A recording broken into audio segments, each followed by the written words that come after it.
बस यहाँ से निकलने का टाइम आ चुका है हमारा और अभी हम जा रहे हैं काठगोदाम स्टेशन पे। वहाँ से हमारी 8 बजे की दिल्ली के लिए ट्रेन है एंड देन फिर दिल्ली से हमें शाम को 7 बजे मुंबई के लिए फ़्लाइट पकड़ना है। एंड ये हमारा तीसरी बार होने वाला है फ़्लाइट बिकॉज़ ये ट्रिप पे पूरा मतलब थोड़ा ट्रैवलिंग के लिए हम लोगों ने थोड़ा लग्जरियस वाला ऑप्शन चुना था ताकि आराम से हम जल्दी आए और जल्दी पहुँचे बिकॉज़ हमारे पास टाइम बहुत ज़्यादा कम था। सारे बाकी के लोग भी जॉब वाले थे इसलिए। तो ये हमारी तवेरा है। 3 दिन से हमने अंकल को ही बुक किया था, ये हमें घुमा रहे थे। कल एक अलग गाड़ी हमने वो तो on the spot he book हुई थी। तो इनका नंबर मैं ज़रूर शेयर करूँगी। बहुत ही बढ़िया अंकल है, अच्छे से मतलब उनका ड्राइविंग स्किल भी बहुत अच्छा है, मतलब एकदम रिलैक्स फ्री होके आप बैठ सकते हो। बाकी चलते हैं अभी फटाफट, यहाँ से कुछ 1 डेढ़ घंटे की दूरी है काठगोदाम स्टेशन।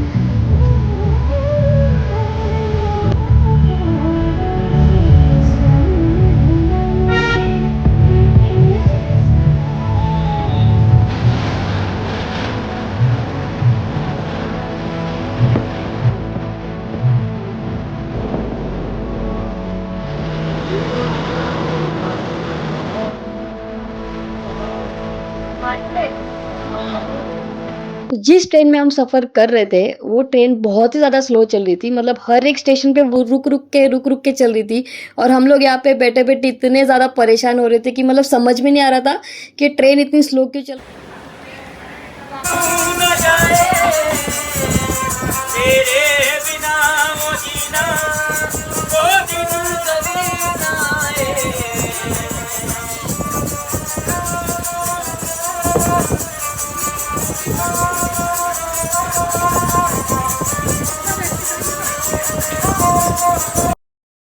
बट दिमाग में बार-बार यही हमारे चल रहा था कि हमें फ़्लाइट तो मिल जाएगी ना, बिकॉज़ हमारा जो फ़्लाइट का टाइमिंग था और ट्रेन का जो पहुँचने का टाइम था स्टेशन पे वो 2 घंटे का था। मतलब बीच में हमने ऐसा देखा था कि 2 घंटा हमें बैलेंस में रहे ताकि हमें जो दिल्ली का जो स्टेशन था वहाँ से भी 1 घंटा दूर हमारा जो एयरपोर्ट था वो उसका डिस्टेंस था 1 घंटे का। सो हमने पूरा कैलकुलेट करके ये पकड़ के चल रहे थे कि 2 घंटा तो हमें बीच में गैप चाहिए 1 घंटा पहुँचने के लिए और 1 घंटा पहले एयरपोर्ट पे पहुँचना रहता है, सारे प्रोसीजर करना होता है इसीलिए। सो ये सब पकड़ के हम चल रहे थे। बट हुआ क्या, ये ट्रेन इतनी ज़्यादा स्लो चल रही थी, मतलब वो दिल्ली के अंदर पहुँच ही गई थी, मतलब गाज़ियाबाद के बाद वो एकदम ही स्लो हो गई। उससे पहले तक तो ऑलमोस्ट लेट चल ही रही थी वो, बट गाज़ियाबाद के बाद तो गाज़ियाबाद एम आई राइट? गाज़ियाबाद के बाद वो बहुत ही ज़्यादा स्लो हो गई थी। तो हम लोग वही सोच रहे थे मैं और मेरी बहन कि हम लोग गाज़ियाबाद उतर जाए, क्योंकि बिकॉज़ क्या था कि गाज़ियाबाद और जो दिल्ली का जो स्टेशन था मेन जहाँ पे हमें उतरना था, वो दोनों की तरफ से 1-1 घंटा दिखा रहा था। बट हम लोग सोच रहे थे कि दिल्ली से ही चले जाते बिकॉज़ वहाँ से ज़्यादा गाज़ियाबाद पता नहीं, हमें कभी गए भी नहीं थे, तो दिल्ली का थोड़ा आते वक़्त आइडिया मिल गया था, इसलिए हम लोग सोचे कि दिल्ली उतरते बेटर है, वहाँ पे ज़्यादा ऑप्शन भी हमें एयरपोर्ट पहुँचने के लिए। गाज़ियाबाद का कुछ भी हमें आइडिया नहीं था। सो यही सोच के हम लोग दिल्ली उतरने वाले थे। बट प्रॉब्लम ये हुआ कि हम लोग ऑलमोस्ट 1 घंटे पहले पहुँचे, मतलब जहाँ पे हमें 2 घंटा पहले पहुँचना था, वहाँ पे हम लोग 1 घंटा ही सिर्फ पहले पहुँचे। अभी आप सोच सकते हो कि अभी हमें 1 घंटे में 1 घंटे का तो डिस्टेंस था, मतलब दिल्ली स्टेशन से एयरपोर्ट का। तो वो जो 1 घंटे का जो हमारा बोर्डिंग टाइम होता है ना, जैसे हम लोग पहले चेक इन करते हैं, वो सब हमें टाइम नहीं मिलने वाला था और हम लोग बहुत ज़्यादा टेंस हो गए थे, मतलब बहुत ही जैसे हम लोग स्टेशन के बाहर उतरे, फटाफट हमने टैक्सी पकड़ी। देखो गाइस, लाल किला का बैक साइड। अभी एक्चुअली हम लोग बहुत ज़्यादा हाई में है बिकॉज हमारी फ़्लाइट है ना 7 बजे की है और हमारी जो ट्रेन है ना लेट हो गई है। हम लोग बहुत ज़्यादा रश में है, इसलिए हम लोग कुछ भी घूम नहीं पा रहे दिल्ली। भाग रहे।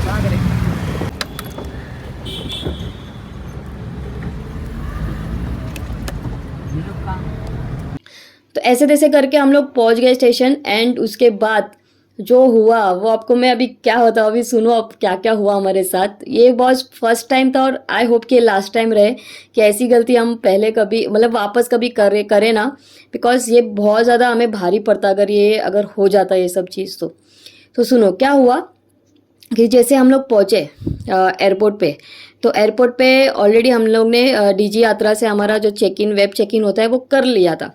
इसमें तो हम लोग ने कर लिया था, बट एक और प्रोसीजर होता है अंदर जाके कि आप लोग को आपकी जो लगेज बैग होती है ना बड़ी वाली, उसको आपको चेक इन करवाना रहता है। तो जैसे हम लोग अंदर पहुंचे और हम लोग ने देखा कि इंडिगो का काउंटर था उधर, हम लोग ने मैं और काजल दौड़े पहले क्योंकि, और देखा तो बहुत लंबी लाइन थी और हमारी फ्लाइट छूटने में आपको मैं सच बताऊँ सिर्फ आधा घंटा बाकी था। 6:30 की हमारी फ्लाइट थी और हम पहुंचे थे काउंटर पे 6 बजे एग्जैक्टली, और 6:30 की हमारी फ्लाइट थी। और फिर हम लोग वहाँ पे दौड़े दौड़े यहाँ वहाँ दौड़े तो एक ने हमें बताया कि वहाँ पे फर्स्ट वाला जो काउंटर है वो खाली है, वहाँ पे आप जाओ।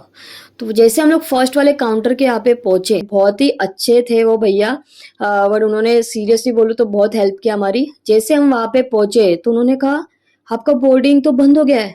बोर्डिंग ही कहते हैं ना या फिर चेक इन कहते हैं, I don't know, check in ही बोलती हूँ मैं। तो चेक इन आपका बंद हो गया है, मतलब आपका जो बैग लगेज वाला चेक इन होता है ना वो बंद हो गया। हम लोग ने सर ही पकड़ लिया, बोले कैसे, मतलब कैसे बंद हो गया, हम लोग को अभी जाना है, हमारी फ्लाइट है आधे घंटे में। बोले नहीं मैम अभी तो आपका बंद हो गया। पर फिर भी उन्होंने बोला कि मैं रुको 2 मिनट, आपको मैं ट्राई करता हूँ कि आगे बात करने के लिए आपकी डायरेक्टली लगेज आप सिक्योरिटी में चेक इन करके आप लेके जा सकते हो। तो उन्होंने बात किया आगे और हमको बोला कि आप तुरंत दौड़ो, मतलब जितना फास्ट आप जा सकते हो उतना फास्ट आप जाओ और सिक्योरिटी चेक इन के यहाँ पे पहुंच जाओ और वहां पे आपकी बैग जो है आप चेक कर लो और फिर आगे भेज दो। वो आप उनको समझा देना कि आपकी अभी फ्लाइट है आधे घंटे में, प्लीज जितना जल्दी हो सकता है उतना जल्दी। तो हम लोग पूरी फैमिली ऐसे भागे भागे भागे, इतना सारा लगेज था और उसमें मम्मी पापा और मेरे जो मौसा और मौसी थी उनको भी, मतलब बहुत ज़्यादा हेक्टिक हो गया था सबके लिए। मेरी बहनें भी थी, सबको इतना फास्ट दौड़ने नहीं हो रहा था, बट मैं और काजल सबसे आगे थे बिकॉज हमें जाके आगे मतलब पूछताछ भी करना होता है। मोबाइल है और चार्जर पावर बैंक सब कुछ आपको निकाल के एक ट्रे में रखना होता है और वो सारे प्रोसीजर में सबसे ज़्यादा टाइम लगता है एज पर माई एक्सपीरियंस। ऊपर से अलग अलग ट्रे में भी करना है, ऐसा नहीं कि एक ही ट्रे में सबको डाल दो और एक ही बार हो जाए, वैसा भी नहीं था। वहाँ पे वो लिटरली चिल्ला रही थी कि सबका मुझे अलग अलग ट्रे चाहिए। और सबसे ज़्यादा सामान तो मेरे पास ही था बिकॉज मैं पेन ड्राइव लेके गई थी, पावर बैंक लेके गई थी और मेरे अलग अलग चार्जर थे और बहुत कुछ सामान था मेरा। तो उसी में मेरा फिर वॉच वो सब पूरा, और पैसे भी नहीं रखना है आपको, चिल्लर विल्लर सब कुछ आपको निकाल के उसमें ट्रे में रखना होता है।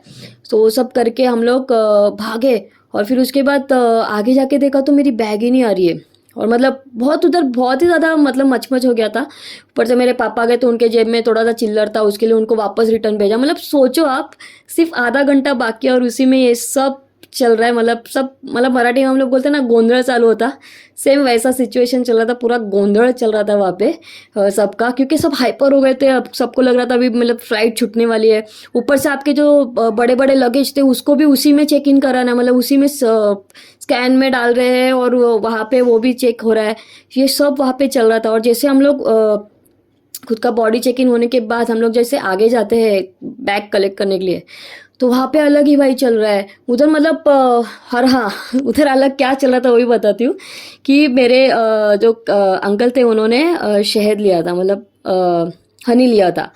तो हनी लेके जाना अलाउड नहीं होता है, वो कोकोनट लेके आना अलाउड नहीं होता है, ये सब बहुत सारी चीज़ें होती है जो आपको जो कैबिन बैग होता है ना उसी में उसमें अलाउड नहीं होता है। और जो हम लोग मोस्टली जो सिक्योरिटी चेक इन करते हो कैबिन बैग का, उसमें ज़्यादा मोस्टली चेक इन होता है। और आपका जो लगेज होता है ना जिसमें ये सब डाल के लेके जाना अलाउड होता है, वो आपका मतलब स्टार्टिंग में ही हो जाता है, जो आपकी बैग चली जाती है बड़ी वाली। वो तो हमारा हुआ ही नहीं था ना, हम लोग को तो उन्होंने कहा कि डायरेक्टली आप यहीं से चले जाना और आपका बड़े वाले बैग का भी आप यहीं पे चेक इन करा लेना। तो उसमें तो सारा सामान निकल रहे बाहर, मतलब A to Z सामान निकल रहे, A to Z पूरे बैग में से। सोचो आप उधर आधे घंटे के इसमें आपके साथ क्या क्या हो रहा है वहाँ पे, पूरा सामान निकल रहे। और कितना सारा सामान हमारा, मतलब 2-3 चीज़ें जो है हमें लेके आने को मिला ही नहीं। वहाँ पे थोड़े आर्ग्यूमेंट्स भी हुए थे, बट देखो क्या होता है कि जो रूल्स है वो रूल्स के हिसाब से आपको चलना ही पड़ता है। कुछ भी हो जाए, आपका नुकसान होना है तो होना ही है, आप कुछ कर नहीं सकते। सो ये सब चल रहा है। ऊपर से फिर मेरी बैग अटक गई थी, मतलब आ ही नहीं रही है मेरी बैग। वापस आई, मतलब एक बार आई तो उन्होंने बोला कि नहीं वापस आपका बैग मुझे स्कैन करना है। होली शेट, क्योंकि उसमें मैंने 2-3 सामान रख दिए तो मुझे लगा कि हो जाएगा, क्योंकि देखो ट्रे में आप जब निकालते हो ना तो आधा सामान बैग भी वो भी वहाँ से स्कैन होके आता है। तो उन्होंने बोला कि इसमें कुछ और सामान भी है, वो चार्जर भी आपने निकाला नहीं। बोली सर ऑलरेडी बैग वहाँ से चेक इन करके चेक करके स्कैन करके आ रही थी, इसलिए मैंने निकाला नहीं। उन्होंने बोला वापस वो निकाल और वापस तेरी बैग भेज वहाँ पे। बोली शेट ये क्या हो रहा है। फिर वापस मेरा पूरा मैंने चार्जर वार्जर जो भी है और भी चिल्लर विल्लर मिल रहे थे वो भी निकाल के मैंने रख दिया, और फिर वापस मेरी बैग को उन्होंने भेज दिया स्कैन करने के लिए। और फिर हम लोग 5 मिनट वहाँ से 10 मिनट, मतलब ये सब में ना 15 मिनट हमारे चले गए ये सब ड्रामा में। मेरी बैग वहाँ से आ ही नहीं रही है। मैं वो जो ऑफिसर थे उनको भी मैंने पूछा सर आपने अभी मेरी बैग लेके गए थे। बोले मैंने कब का बैग भेजा, हम लोग ढूंढ रहे यहाँ वहाँ, हम लोग को लगा कोई लेके तो नहीं गया। और ये सब चक्कर में मतलब इतना मतलब सब फ्रस्ट्रेटेड हो गए थे ना, समझ में नहीं आ रहा है। एक दूसरे के ऊपर हम लोग गुस्सा भी कर रहे थे, क्योंकि इस टाइम पे ना आपका क्या होता है ना, मतलब जो आपका दिमाग का जो संतुलन होता है ना वो बिगड़ जाता है, क्योंकि सब आपके ऑपोजिट हो रहा है ना, सब कुछ जो भी हो रहा है। टाइमिंग नहीं आपके पास, आपकी फ्लाइट भी छूट सकती है। सोचो ना अब अगर हमारी फ्लाइट छूटी होती तो कितना बड़ा नुकसान हुआ होता हमारा।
वो भी एकदम हाइपर हो गई थी हमारे वजह से। और वहाँ पे वो बैग में जो टैग लगाते ना वो सब लगा रही थी। उसके बाद फिर मम्मी पापा घूम गए, फिर मैं वापस रिटर्न गई और मैं मम्मी पापा को ढूंढ रही थी।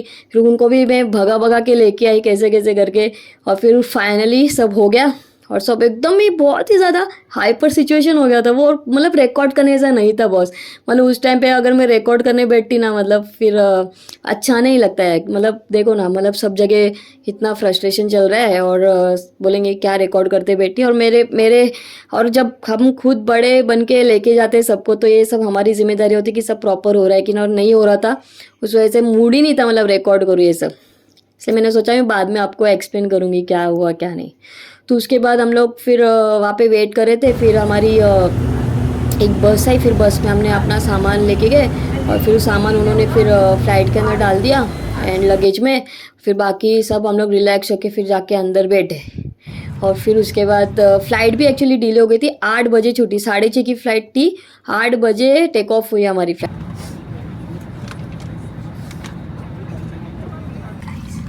ये देखो काजल फुल इंतजाम करके आई है ब्लैक कॉफ़ी का,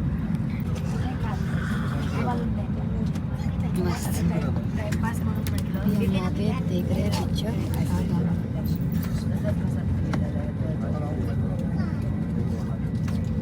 हम देख रहे हैं यहाँ पे हाईवे पिक्चर एंड साथ में कॉफ़ी। और ऊपर जाने के बाद मतलब फिर मुंबई जैसे आ रहा था, और मुंबई में क्या बारिश हो रही थी, बहुत बहुत बहुत ही ज़्यादा बारिश चल रही थी ऊपर से, वो भी हमें डर लग रहा था। लेकिन आज का दिन अच्छा है कि नहीं ऐसा फील हो रहा था।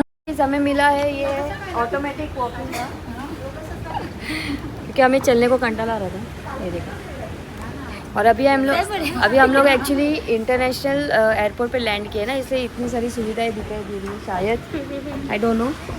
बट हम लोग को डोमेस्टिक पे ये सब नहीं मिला था।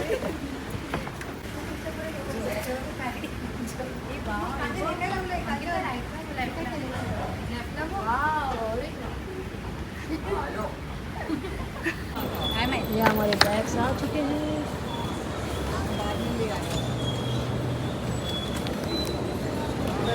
बैग्स को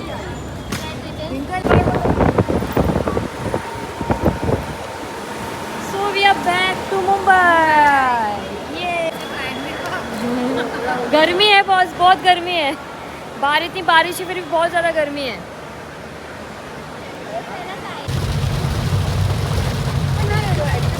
तो ये है स्टोरी जो कि रह गई थी और बहुत ज़्यादा लेट हुआ ये व्लॉग आने के लिए। आई नो मे के व्लॉग्स अभी एक लास्ट व्लॉग में डाल रही हूँ, तो उसके बाद आएंगे मेरे उज्जैन के vlogs. So thank you guys for watching this video. I hope आपको समझा मैं क्या समझाना चाहती थी। I hope.